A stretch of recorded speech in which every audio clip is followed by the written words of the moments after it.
अस्सलाम वालेकुम, मैं हूं समर अब्बास। आप मेरा व्लॉग देख रहे हैं। नाज़रीन, आज 4 अहम स्टोरीज पे हम बात करेंगे। सबसे इंपॉर्टेंट चीज़, सबसे बड़ी खबर जो है वो आज गिलगित बल्तिस्तान से सामने आई। बहुत इंटरेस्टिंग खबर है कि वो इमरान खान जिसे सिस्टम से, पाकिस्तानी सियासत से माइनस किया जा रहा है, उस इमरान खान को गिलगित के अवाम ने आज प्लस कर दिया। प्लस कैसे किया कि इमरान खान की पार्टी के ही खालिद खुर्शीद, उनके नामजद करदा वज़ीर आला को चूँकि डिस्क्वालीफाई कर दिया गया था, तो खालिद खुर्शीद जो हैं उन्होंने अपने वालिद को जो कि खुर्शीद खान साहब हैं, हाजी खुर्शीद खान साहब, उन्हें वहाँ से अपनी जगह पे इलेक्शन में जो है मैदान में उतारा। तो खुर्शीद खान साहब जो हैं वो जीते, तकरीबन 6000 से ज़ायद वोट लेकर जीते हैं GBLA 13 के ज़िमनी इलेक्शन में। और उनके बाद नून लीग के कैंडिडेट के तकरीबन 5000 के करीब वोट हैं, फिर पीपल्स पार्टी के 3000 के करीब वोट हैं। यानी कि बड़ा वाज़ेह फ़र्क जो है उससे पाकिस्तान तहरीक इंसाफ के कैंडिडेट कामयाब हुए बड़ी वाज़ेह बरतरी लेकर। और ये बरतरी जो है, ये जिस तरह मैंने पहले बात की कि एक इशारा है कि इस तमाम तक टफ सिचुएशन के बावजूद जब हम बात करते हैं कि पाकिस्तान तहरीक इंसाफ के जब मेन स्ट्रीम कैंडिडेट्स अगर साइड लाइन हो जाते हैं तो क्या PTI इलेक्शन जीत सकेगी। तो ये आपने देख लिया कि खालिद खुर्शीद एक्सपायर हो गए, लेकिन उनके वालिद ने उनकी जगह पर सीट जीत ली, या कोई और कारकुन भी वहाँ से इलेक्शन लड़ रहा होता पाकिस्तान तहरीक इंसाफ के टिकट पर, तो शायद वो जीत जाता। हाँ, एक राय ये ज़रूर है कि वोट बैंक जो है वो खालिद खुर्शीद का है, और खालिद खुर्शीद किसी भी जमात से इलेक्शन लड़ते वहाँ से वो जीत सकते थे। एक राय ये भी पाई जाती है, लेकिन मेरी जो इन्फॉर्मेशन है वो यही है कि ये प्योरली पाकिस्तान तहरीक इंसाफ का जो वोट बैंक था, पाकिस्तान तहरीक इंसाफ के वोटर ने अपने गम और गुस्से का, अपने एंगर का इजहार किया है, और जाके अपना एंगर उन्होंने बैलेट बॉक्स के अंदर निकाला है। यही चीज़ें कैलकुलेट आजकल पाकिस्तान के अंदर भी की जा रही है कि जो पाकिस्तान तहरीक इंसाफ के साथ हो रहा है, क्या इसका PTI के वोट बैंक के ऊपर मनफी असर आएगा या मज़ीद मस्बत असर आएगा। यानी कि PTI का जो वोटर है, अगर इमरान खान को इलेक्शन से बाहर कर देते हैं, मिसाल के तौर पर डिस्क्वालीफाई कर देते हैं, डिस्क्वालीफाई तो खैर कर ही दिया गया फ़िलहाल, वो इंतखाबी दौर से तो बाहर है फ़िलहाल के लिए, लेकिन उनके बगैर क्या पाकिस्तान तहरीक इंसाफ का जो वोटर है वो एक ऐसा वोटर है कि जिसके बारे में ये बात होती है कि वो इतना जज्बाती है, इतना जुनूनी है कि जो सिर्फ इमरान खान को देखना चाहता है, वो इमरान खान की ज़ात के लिए पोलिंग स्टेशन पर जाके वोट डालता है। तो जब वो देखेगा कि इमरान खान ही इलेक्शन में नहीं है, वो उनके वोट से वो वज़ीर-ए-आज़म नहीं बनेगा, तो वो शायद इस इंतखाबी अमल के अंदर अपना इंटरेस्ट लूज़ कर जाएँ। लेकिन मुझे अब ऐसा होता हुआ नज़र नहीं आ रहा, बल्कि मुझे उसकी अपोजिट एक सूरत हाल नज़र आ रही है कि अब पहले से ज़्यादा बढ़ चढ़ कर पाकिस्तान तहरीक इंसाफ का जो वोटर है वो अपना गुस्सा निकालने के लिए, अपनी फ्रस्ट्रेशन, अपने एंगर का इजहार करने के लिए वो अपना गुस्सा जाके बैलेट बॉक्स के अंदर निकालेगा। जिस तरह आपने 17 जुलाई के ज़िमनी इलेक्शन में पंजाब के अंदर देखा था कि उन्होंने 25 मई का बड़ा शदीद इंतकाम जाके 17 जुलाई के इलेक्शन में निकाला था, और भरपूर तरीके से बहुत हैवी टर्नआउट उस इलेक्शन में देखने को मिला था। अब जनाब बात कर लेते हैं कि ये तो हो गया जी कि इमरान खान को माइनस करना कोई इतना आसान नहीं है, क्योंकि वोटर के दिल से निकालना, आप इंतखाबी जो प्रोसेस है इलेक्शन से तो आप इमरान खान को निकाल सकते हैं, लेकिन वोटर के दिल में अभी भी वो मौजूद है, तो ये निकालना इतना आसान काम नहीं होगा।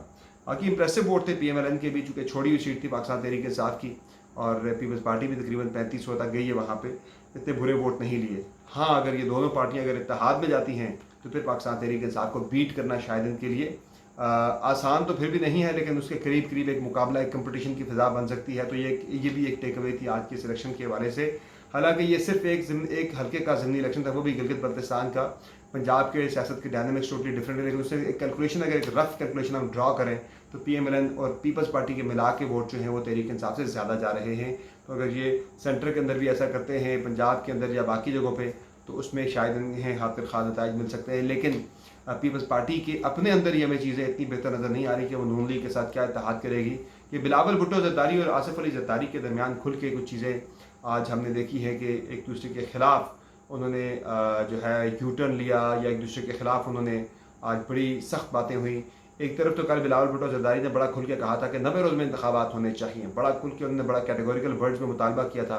लेकिन आसिफ अली ज़रदारी साहब की तरफ से आज एक बयान जारी किया गया, बड़ा पुरस्रार ये बयान था, और बड़ा गैर यकीनी ये बयान, बड़ा गैर यकीनी तौर पर यह बयान उनका सामने आ गया। कोई एक्सपेक्ट नहीं कर रहा था कि अचानक से ये बयान आएगा, क्योंकि पार्टी का मौक़िफ़ है जो बिलावल भुट्टो ज़रदारी बयान करे थे, उनका ज़ाती मौक़िफ़ तो है नहीं है।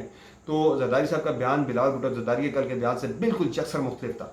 शायद इस पर मैं आगे चल के अपना एनालिसिस बताता हूँ कि ये हो क्या रहा है।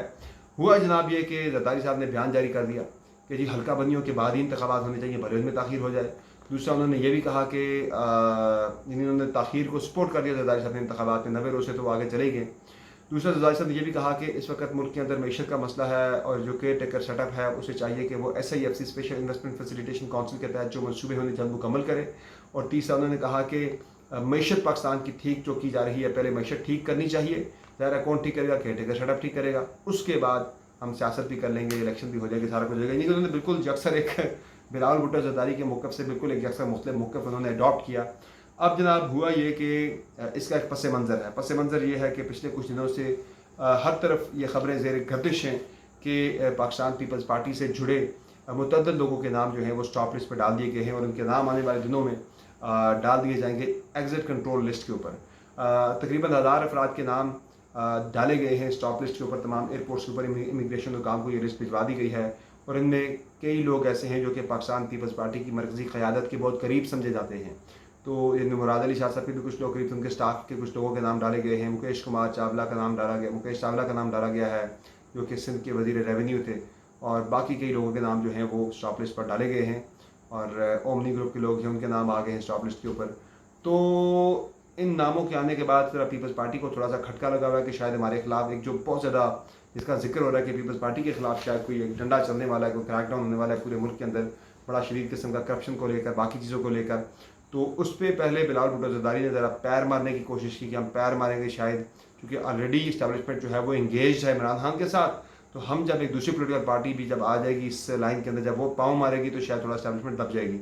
जब नहीं दबे तो जरदारी साहब ने देखा भाई ये बिलावल भुट्टो जरदारी तो बड़े जज्बाती हैं, ये तो पार्टी को मरवा देंगे और मुझे भी। तो उन्होंने फिर एक मुफाहमाना किस्म का बयान जारी करके ज़रा एक ऑलिव ब्रांच जो है वो उन्होंने जो है ये आज एक्सटेंड की कि शायद मामलात को बेहतर करने के लिए यही उनके नज़र में एक बेहतर रास्ता था। लेकिन नाज़रीन ख़बर यह है कि बहुत से लोगों के लिए, बहुत से माफियाज़ के लिए बहुत बुरी खबर है। वो ख़बर यह है कि चीनी माफिया हो गया, जो डॉलर माफिया हो गया, दीगर माफियाज हो गए, बिजली के हवाले से आजकल आपने देखा पूरे मुल्क में क्रैकडाउन जारी है। जो मैं बात कर रहा हूँ पीपल्स पार्टी की, वो इसलिए इम्पॉर्टेंट है कि ज़का अशरफ साहब जो कि पाकिस्तान पीपल्स पार्टी के सीनियर रहनुमा हैं और उनकी CC के गालिबन मेंबर भी हैं।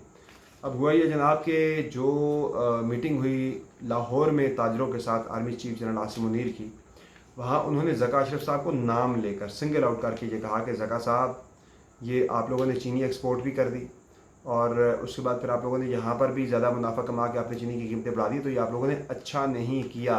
बड़ी शदीद बरहमी का, नाराज़गी का इजहार किया गया आर्मी चीफ की तरफ से ज़का अशरफ साहब पर। अब ज़का अशरफ कौन है? आसिफ जरदारी साहब के बहुत ही करीबी साथियों में से एक हैं, उनके बहुत करीबी दोस्तों में से एक हैं। तो ये पैगाम बड़ा लाउड एंड क्लियर गया है जनाब तमाम रैंक्स के अंदर, तमाम जो पॉलिटिकल एफिलिएशन के साथ जो लोग बिजनेसमैन बैठे हुए हैं, बड़ा क्लियर पैगाम चला गया है कि किसी के साथ भी जो है नरमी कोताही नहीं बरती जाएगी, बल्कि बड़ा सख्ती से जो है उनसे निपटा जाएगा इस मामले के साथ। जिन जिन लोगों ने पाकिस्तानी अवाम के साथ बुरा किया है, चाहे वो किसी भी किस्म का महंगाई की सूरत में या किसी माफिया की सूरत में या वट एवर जिस सूरत में भी किसी ने किया है, उसके साथ बहुत बुरा सलूक आने वाले दिनों में होने जा रहा है। तो शायद ये उसी तनाजुर में पीपल्स पार्टी के इन बयानात को लिया जा रहा है कि ब्लो हॉट ब्लो कोल्ड, यानी कि जो है गुड कॉप बैड कॉप की बात भी हो रही है कि शायद जानबूझ के एक मसलहतन, एक प्लानिंग के तहत, एक हिकमत अमली के तहत एक राय ये भी बड़ी गालिब है कि बिलावल भुट्टो जरदारी साहब जो हैं वो बैड कॉप का रोल प्ले कर रहे हैं, जरदारी साहब गुड कॉप का रोल प्ले कर रहे हैं, और दोनों इसी एक्सट्रीम्स के अंदर रहते हुए वो अपनी बातें मनवा लेंगे और मैनेज कर लेंगे सारी चीज़ों को, सूरत हाल को, जो चैलेंजेस जिनका उन्हें आने वाले दिनों में सामना करना पड़ सकता है।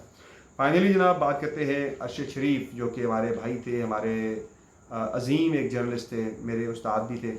तो अरशद शरीफ साहब के हवाले से ये हुआ कि आज अब्बास शाह जो कि एक डिस्ट्रिक्ट जज हैं, उन्होंने अरशद शरीफ साहब की जो अहलिया हैं सुमैया शरीफ, उनके जो है वारंट, नाकाबिल ज़मानत वारंट गिरफ़्तारी उन्होंने जारी कर दिए।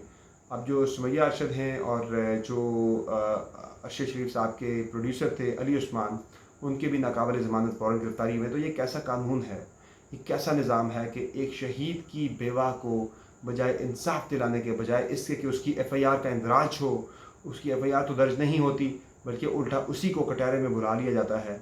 तो जनाब ये और कुछ भी नहीं है, ये एक हरबा है अरशद शरीफ के वर्सा को उनके कत्ल नाहक के केस से केस की पैरवी से दस्तबरदार करवाने की एक ये कोशिश है। उन्हें इतना दबाव में लाया जाए कि वो अपने इस केस से, उनके केस को परसू करने से पीछे हट जाएं।